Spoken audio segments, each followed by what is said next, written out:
Regarde-toi dans les yeux et demande-toi. Quand quelqu'un tente de secouer ta paix intérieure, est-ce que tu t'effondres ou restes-tu ferme? Je me souviens des nuits où je m'entraînais seul dans mon dojo vide.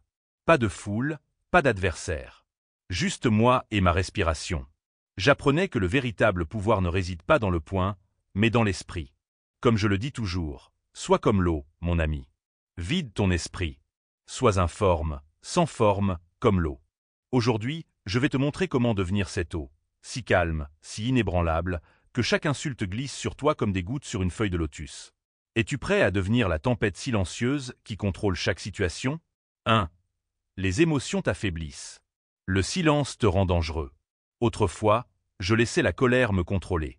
Si quelqu'un disait quelque chose de blessant, je réagissais aussitôt. Mon visage rougissait, mon cœur s'emballait, j'agissais sans réfléchir. Je ne réalisais pas que ma réaction leur donnait le pouvoir. J'égalais leur colère, ils gagnaient sans donner un coup. J'ai alors entraîné mon esprit comme mon corps. Méditation chaque matin, silence, concentration sur la respiration, observation des pensées sans m'y accrocher. Au dojo, j'ai appris à attendre le moment juste pour agir. Le pouvoir vient de savoir quand ne pas bouger. Réfléchis, quand tes émotions prennent le dessus, tu deviens comme une feuille dans le vent, déstabilisée par une insulte ou un regard. Mais en choisissant le silence, tu deviens un rocher immobile au milieu de la tempête. Le silence est un bouclier, une arme plus tranchante que n'importe quel cri. Face à une provocation, ton premier réflexe est de défendre ou discuter, mais parler sous le coup de la colère te fait perdre ton calme et ton avantage. Au lieu de ça, garde la bouche fermée, baisse les yeux si besoin, ressens l'envie de répondre. Puis laisse-la passer. Dans ce silence, ils perdront leur pouvoir sur toi.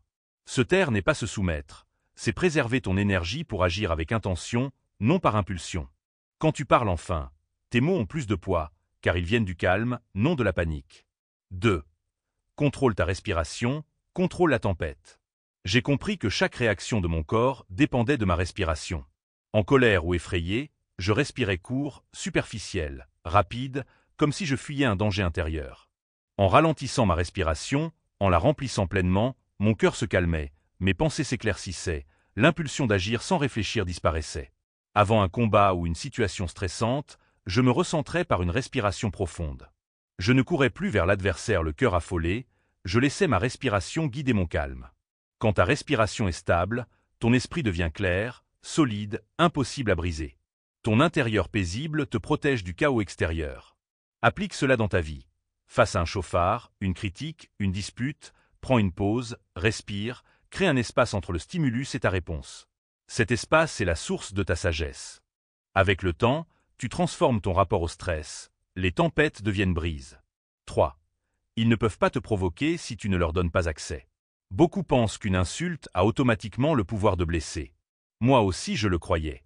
Au début, je dépensais trop d'énergie à prouver ma valeur face aux critiques ou moqueries. Chaque combat verbal me faisait perdre mon calme et donner accès à mes émotions. Puis j'ai compris une vérité simple. Personne ne peut troubler ta paix si tu ne le permets pas. Imagine ton esprit comme une forteresse derrière une lourde porte. Tu n'es pas obligé d'ouvrir cette porte à chaque critique, jalousie ou moquerie. En refusant de valider leurs provocations, tu gardes le contrôle de ta citadelle intérieure. Ils peuvent t'insulter, sans ta réaction leurs mots tombent dans le vide. La première étape est d'identifier tes déclencheurs sensibles. Critique sur tes compétences, ton passé, un rire moqueur. Une fois repéré, tu peux anticiper et faire une pause. Face aux provocations, rappelle-toi, leurs critiques parlent d'eux, pas de toi. Ne prends pas leurs mots personnellement, retire-leur leur pouvoir. Ne leur donne jamais la clé de ton calme. Cultive le détachement émotionnel. Ne sois pas froid, mais considère les provocations comme la météo, non comme une menace. Vois la colère d'autrui comme une fumée issue de ses propres peurs. Observe sans juger, reste l'observateur calme et serein. Établis des limites mentales claires. Dans le dojo, je ne laissais pas les provocations perturber ma stratégie. Fais pareil dans ta vie. Quand quelqu'un essaie de t'entraîner dans son drame, au travail, sur les réseaux, dans ta vie personnelle, établis une règle interne. Tu ne répondras pas à ces conditions. Si on te provoque, réponds calmement « Je comprends, je vois ton point de vue », puis rediriger ton attention. Tu peux dire « J'apprécie ton point de vue, mais je préfère me concentrer sur les solutions plutôt que sur les conflits. » Puis continue ton chemin. Tu ne les ignores pas par mépris. Tu protèges ton territoire mental. Avec le temps, les gens comprennent que, même s'ils tentent de te provoquer, ils échouent sans ta permission. L'autonomisation par l'autosuffisance est essentielle. Quand j'ai commencé à réussir, on critiquait mes choix. Pourquoi mélanges-tu le Wing Chun avec la boxe occidentale? Si j'avais cédé à ces voix, je n'aurais jamais développé le Jeet Kune Do.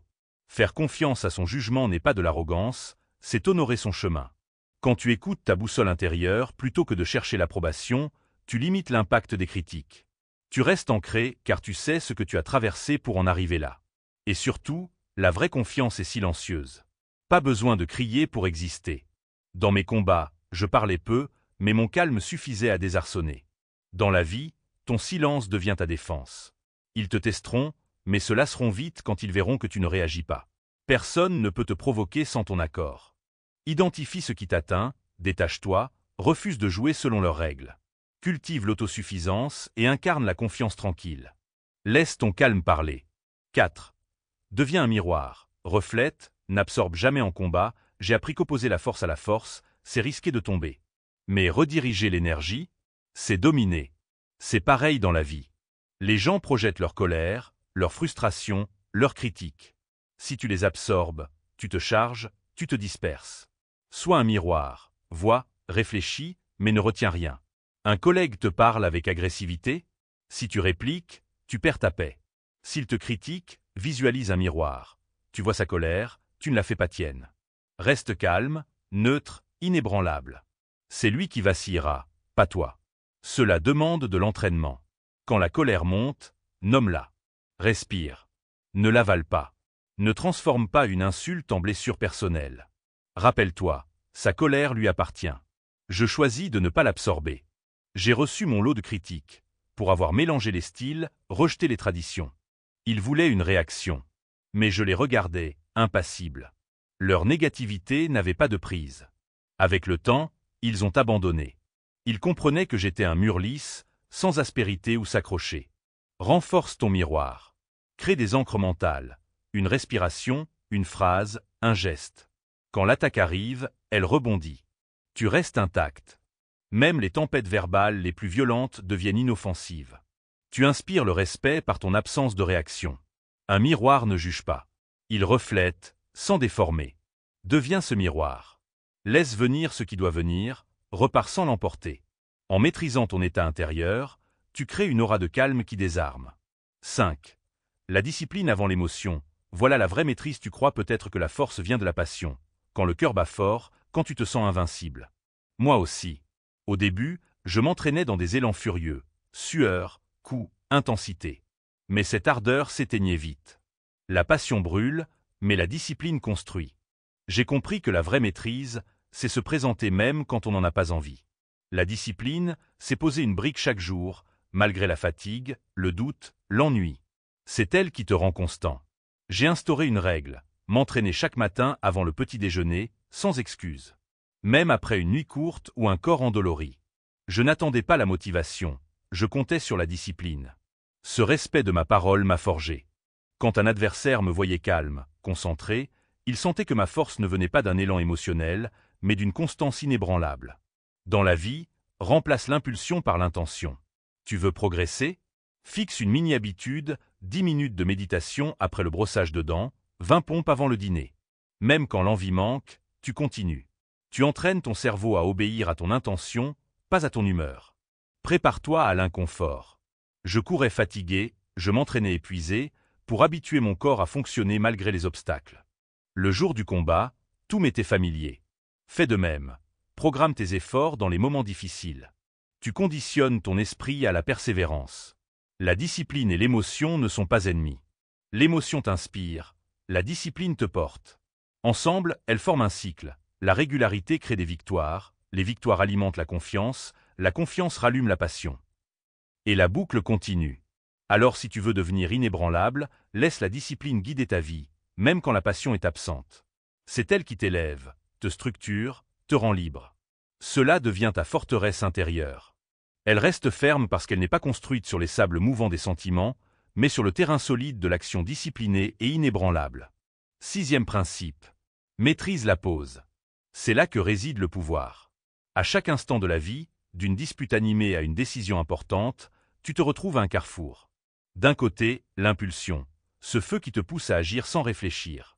De l'autre, l'intention, un espace serein où tu choisis avec sagesse ton prochain mouvement. J'ai découvert le pouvoir de la pause en commençant les arts martiaux. Lors de mes premiers tournois, je me lançais anxieusement à la moindre ouverture, mais ces réactions rapides me laissaient déséquilibré et prévisible. Après plusieurs défaites, j'ai compris qu'au lieu de réagir instantanément, je devais créer un bref silence intérieur. Un moment pour observer, respirer et décider avec délibération. Cette pause est devenue mon arme la plus puissante. Pourquoi la pause est importante quand quelqu'un t'insulte ou que tu te sens menacé? Tes instincts hurlent « Attaque maintenant !» À ce moment, l'adrénaline envahit ton esprit, ton cœur s'accélère et ta vision se rétrécit. Tu perds les alternatives et tu deviens un animal acculé et réactif. Mais si tu t'entraînes à insérer un battement entre le stimulus et ta réponse, tu retrouves la clarté.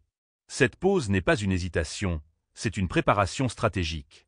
Dans cet espace, tu recueilles des informations. Tu écoutes non seulement les mots, mais aussi le ton, l'intention, la tension dans l'air.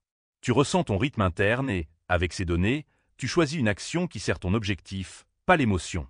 Entraîner la pause, j'ai pratiqué la méditation quotidienne. Assis, les yeux fermés, concentré uniquement sur la respiration. Chaque pensée ou sensation qui surgissait, je suis fatigué, j'ai mal, peut-être pas aujourd'hui, je l'observais puis revenais à la respiration. Avec le temps, j'ai appris à reconnaître le premier éclat de réactivité et à revenir doucement au calme. Sur le tatami, au lieu de me précipiter pour frapper, je restais ferme, sentais mes pieds au sol, percevais le mouvement de l'adversaire et maintenais cette position un instant de plus. Cette seconde me donnait la vision. Je voyais sa feinte avant l'attaque et redirigeais son énergie avec une contre-attaque précise. Dans la pause, j'étais observateur et commandant. Appliquer la pause en dehors du tatami, la vie présente des défis similaires. Lors d'une réunion, si quelqu'un te critique durement, l'instinct est de se défendre ou d'attaquer. Mais si tu fais une pause, tu respires, tu sens tes pieds fermes et tu crées un espace entre le déclencheur et la réaction. Dans cet espace, tu te demandes « Que dit-il vraiment ? Attaque-t-il mon caractère ou exprime-t-il de la frustration ? Combien de cela lui appartient-il ?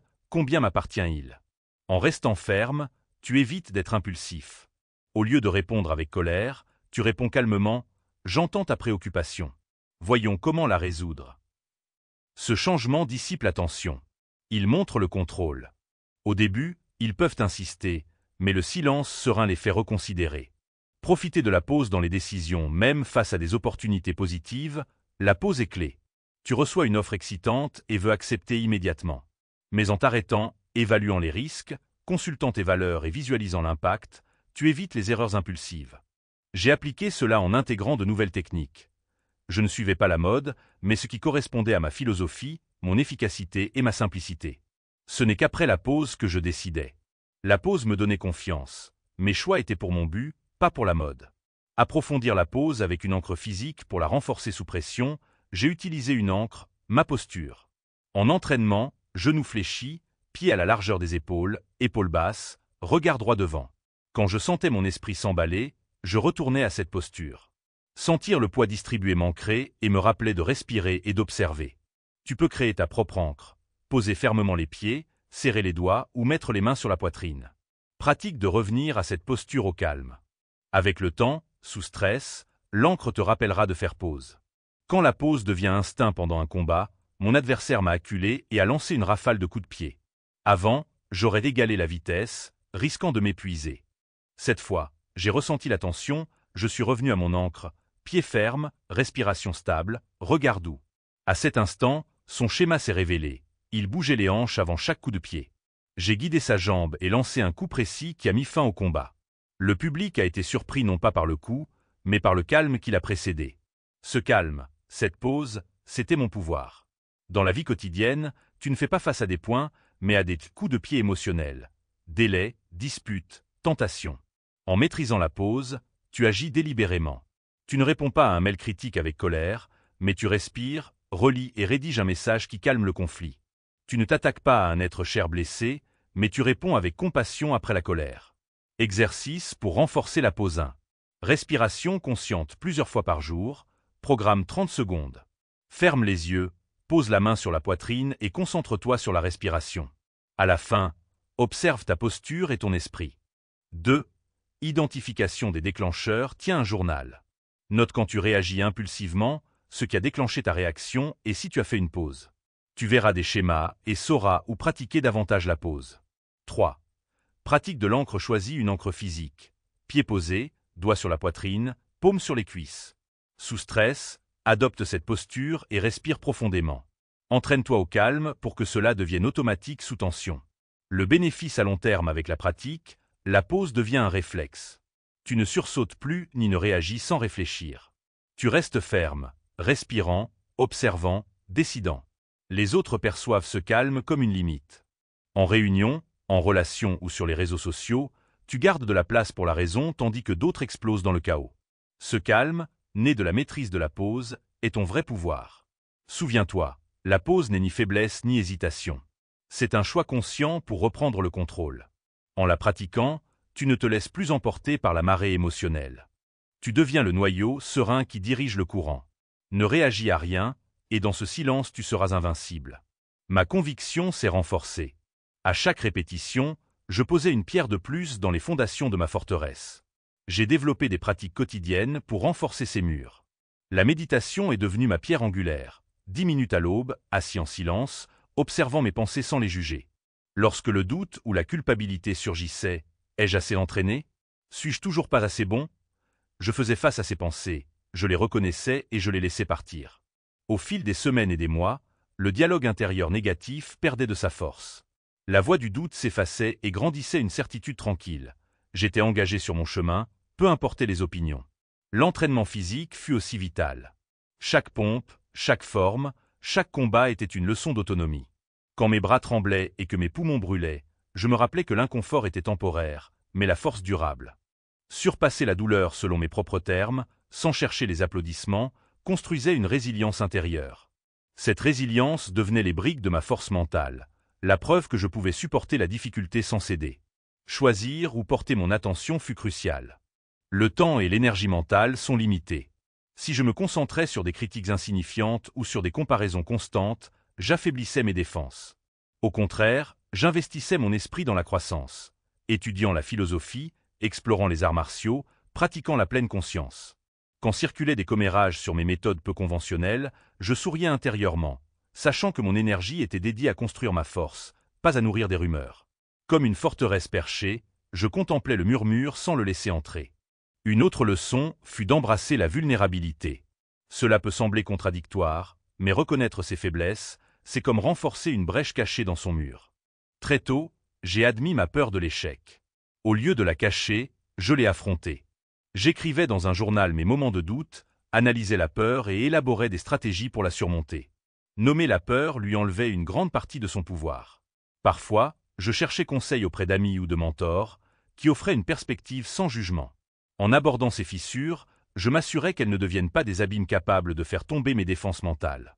Pour protéger la porte, cette ouverture par laquelle des influences pourraient s'infiltrer, j'ai créé un mantra.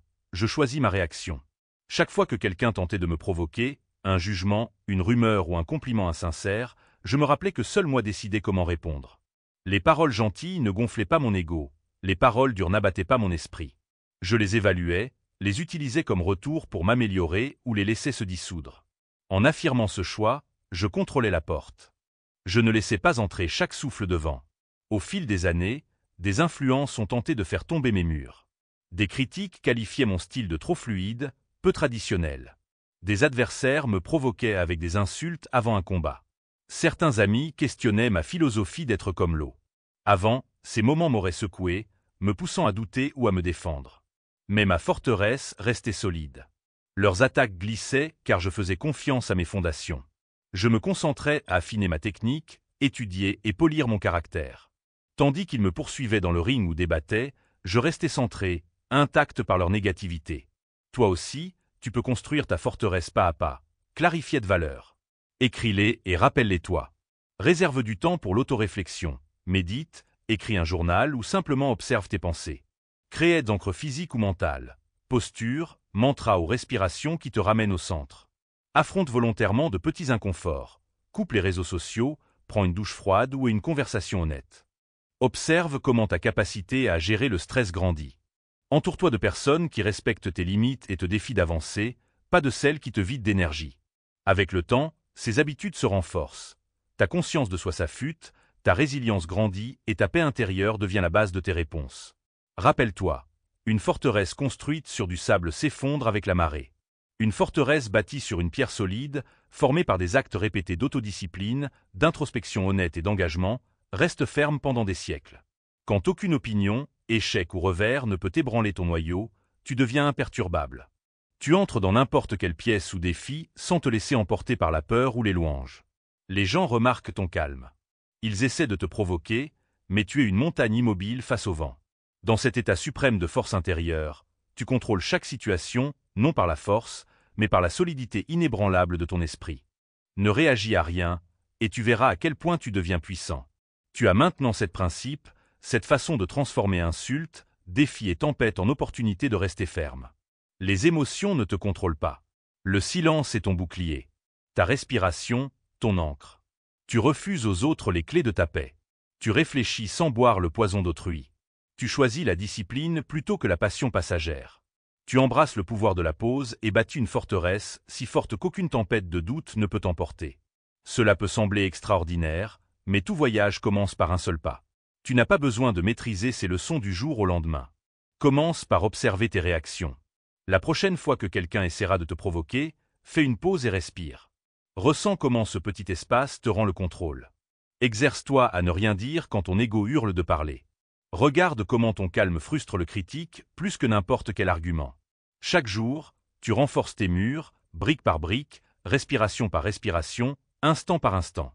Quand j'ai adopté ces principes, beaucoup pensaient que j'étais indifférent ou distant. Ils voyaient mon silence comme une faiblesse, alors qu'en réalité, je revendiquais mon pouvoir. Le pouvoir de rester centré même quand le chaos m'entourait. Avec le temps, ce calme est devenu mon identité. Je n'avais rien à prouver à personne. Mon silence, mon focus et ma posture inébranlable disaient plus que n'importe quel cri. Toi aussi, tu peux faire pareil. Imagine ton esprit comme une forteresse, ta respiration comme le gardien de la porte et ta discipline comme le mortier qui lie chaque pierre. Ressens la force qui naît quand tu refuses d'être déplacé par des provocations insignifiantes. Reconnais que, quand tu te contrôles toi-même, tu contrôles chaque situation. Les autres essaieront de te provoquer, mais tu restes comme une montagne, enraciné, inébranlable et serein. N'oublie jamais, la véritable maîtrise n'est pas de dominer les autres, mais de se maîtriser soi-même. Quand tu refuses de réagir, tu libères ton esprit pour penser clairement, agir avec intention et naviguer la vie avec but. Peu importe la fureur du monde, tu restes le centre immobile. Dans ce silence, tu découvres le plus grand pouvoir. Le pouvoir de choisir ta réponse, le pouvoir de façonner ton destin, et le pouvoir de vivre imperturbable. Alors vas-y, entraîne ton esprit comme tu entraînes ton corps. Cultive ces leçons jusqu'à ce qu'elles deviennent naturelles. Laisse ton silence parler pour toi. Laisse ta respiration guider tes actions. Laisse ta forteresse rester ferme, quoi qu'elle affronte. Ne réagis à rien, et dans ce calme tu apprendras à tout maîtriser. Sois comme l'eau, mon ami, calme en son centre, mais capable de prendre n'importe quelle forme. Coule à travers les défis sans être secoué, et souviens-toi, la plus grande victoire est la victoire sur soi-même.